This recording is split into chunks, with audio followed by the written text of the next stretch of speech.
নমস্কার বন্ধুরা, সুরালয় ডেলি ব্লগে আপনাদের সকলকে জানাই স্বাগত।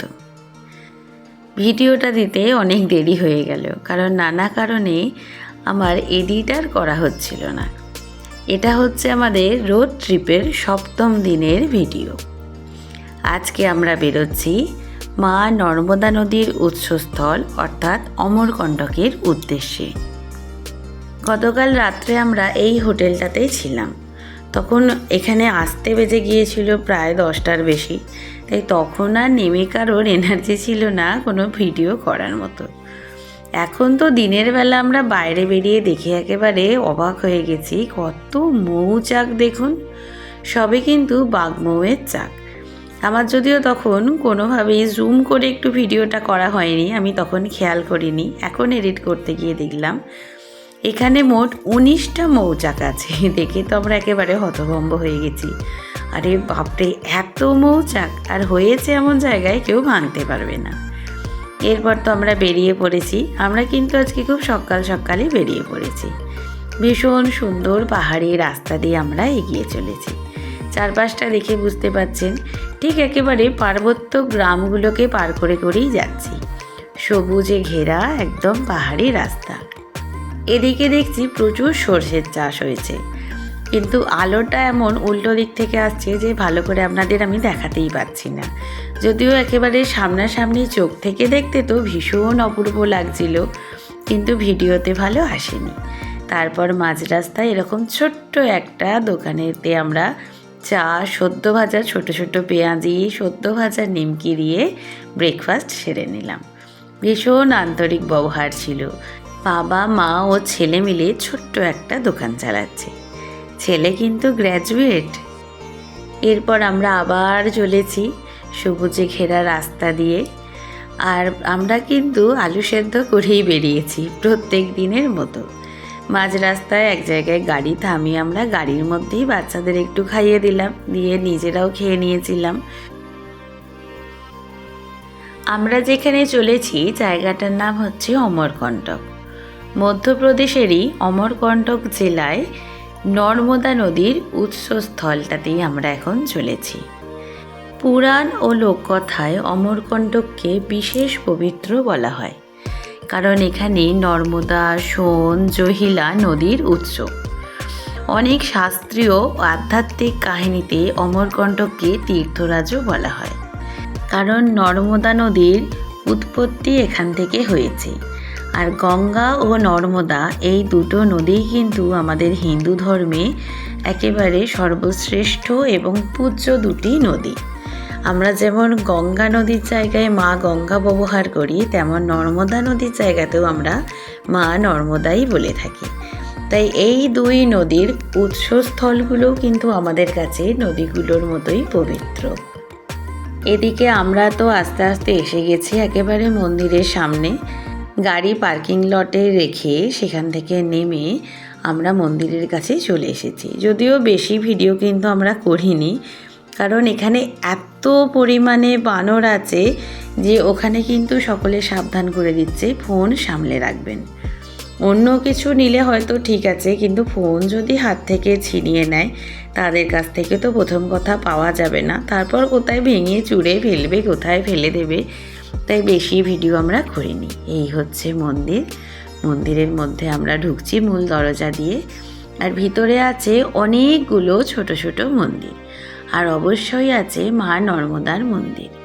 এদিকে এত বড় ফাঁকা জায়গা পেয়ে তো বাচ্চারা একেবারে ছুটোছুটি শুরু করে দিয়েছিল।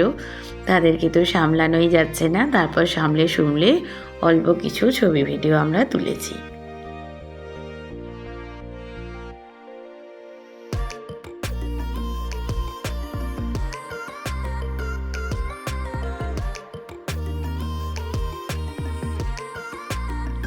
এই দেখুন, এই হচ্ছে মা নর্মদার মন্দিরটা। এখানে আমরা মাকে দর্শন করেছি। পুজো আমরা আজকে কিনিনি, কিন্তু ঠাকুর মশাইটা দেখলাম বাচ্চা নিয়ে গেছি বলে আর একদম ফাঁকায় গিয়েছিলাম বলে উনি আমাদের সকলকে প্রসাদ দিলেন। আমাদের একটা করে ঠাকুরের যে শৃঙ্গারের ডালা হয় সেগুলোও আমাদের দুজনকে দিয়েছিল, মানে আমাকে আর সোমাকে। বললেন আঁচল ফেলাও মাঝি, যে আঁচলটা বাড়াও মাঝি, তোমাদেরকে আমরা মায়ের ডালা দিচ্ছি। হয়তো এটাকেই বলে প্রাপ্তিযোগ।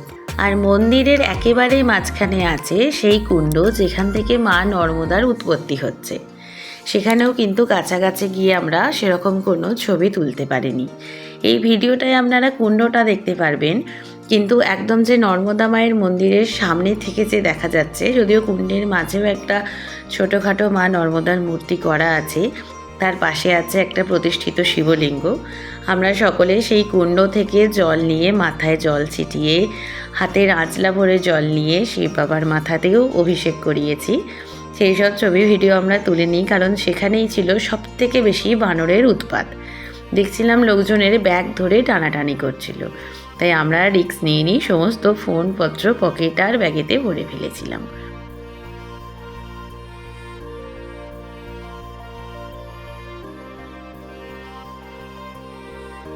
এই দেখুন, এই হচ্ছে সেই কুণ্ড। ওই যে মাঝখানে আছে মা নর্মদার একটা মূর্তি, আর ওদিকেই আছে একটা শিবলিঙ্গ, যার মাথায় আমরা এখানে নর্মদা কুণ্ডে জল নিয়ে অভিষেক করেছিলাম।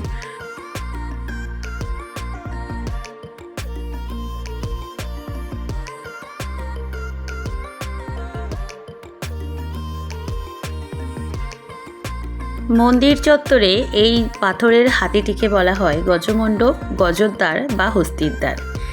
এই মূর্তিটির নিচ দিয়ে মানুষজন গলে পার হয়, কারণ এখানে ধর্মীয় মতে মানা হয় যে হাতি হচ্ছে গণেশের বাহন, তার নিচ দিয়ে পার হওয়া মানে বাধা বিপত্তিকে কাটিয়ে তোলা, শক্তি, সমৃদ্ধি, দীর্ঘায়ু ও সৌভাগ্যকে অর্জন করা। তো এটার নিচ দিয়ে আমরা কেউ গলিনি, শুধুমাত্র আমাদের মিছরি আর লয়বাবুই গলেছে। সুরবাবু তো দেখে বলল আমি ওসব কিছু করতে চাই না। মন্দির থেকে আমরা বেরিয়ে এসেছি, ওই দিকে হচ্ছে মন্দির, আর মন্দির থেকে দেখুন নর্মদার জলটা কীরকমভাবে এখানে কতটা চওড়া হয়ে বেরোচ্ছে। ভিতরে ছোট্ট একটা পুকুরের মতো ছিল, কিন্তু সেখান থেকেই মন্দির চত্বরের বাইরে বেরোতে বেরোতে সেটা এত চওড়া হয়ে গেছে। এখানে শুধু যে মা নর্মদার মন্দির আছে তাই নয়, এরকম অনেক প্রাচীন মন্দির আছে, যদিও আমাদের সময়ের অভাবে আমরা সমস্ত কিছু আর দেখতে পাইনি। ওই দেখুন, এটা হচ্ছে নর্মদা মন্দিরের একেবারে মূল ফটক, মানে প্রধান দরজা। আমরা তো ঢুকেছিলাম সাইড দিয়ে, কারণ এই দিকে এলে পার্কিংটার একটু সমস্যা হয়ে যেত। এই ভিডিওটাকে আমি এখানেই শেষ করব, কারণ এখান থেকে আমরা আরও একটি নবনির্মিত মন্দিরে গিয়েছিলাম, যেটার অনেক তথ্য আছে। তারপর গিয়েছিলাম কপিলধারা জলপ্রপাতে। তো সেই সমস্ত কিছুকে একসঙ্গে দিলে ভিডিও অনেক বড় হয়ে যাবে, তাই এই ভিডিওটাকে এখানেই শেষ করছি। আপনাদের সঙ্গে দেখা হবে আবার পরের ভিডিওতে। সবাই ভালো থাকবেন, সুস্থ থাকবেন, আর অবশ্যই পরের ভিডিওগুলোকে দেখতে থাকবেন।